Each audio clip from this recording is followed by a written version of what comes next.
শুভ দুপুর।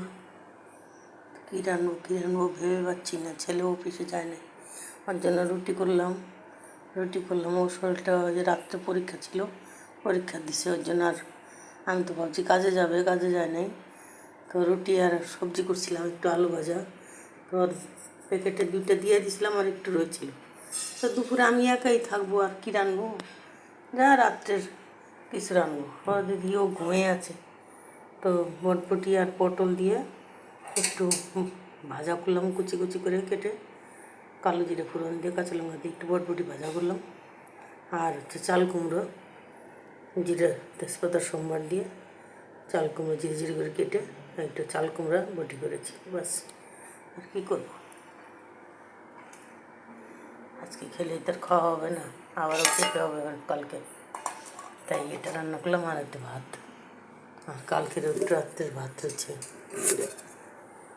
কালকের একটু জল ভাত আছে। প্যাকেটে রুটি করে দিছি ব্যাগে, আমি তো জানি না ও রাত্রে পরীক্ষা দিছে, তো একটা রুটি রাখছিলাম গরুর জন্য।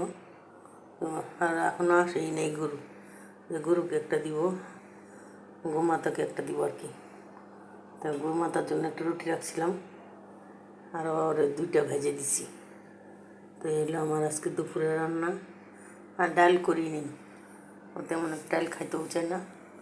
ডাল করলে ওই চাটনি করলে, আচার থাকলে তো একটু খায়, অন্য কিছু তো ভরে দিয়েছে। সকালে রুটি আছে, কী করবে না করবে আমি বুঝে পাই না, কী রান্না করবো।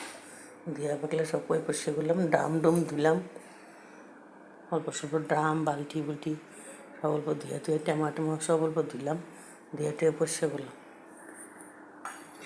তো রান্না হয়ে গেলো আমার, সবই হলো। তো আজকে আপনাদেরকে দেখাই কী করবো। আমার এইভাবেই আমার জীবনের সংগ্রাম চলছে, আমার জীবনের। আমাকে অনাথ করে বেলায় দিয়ে গেছে, সন্তান থিয়ে আমার অনাথ করে দিয়ে গেছে। তাই ভগবানের কাছে ভগবান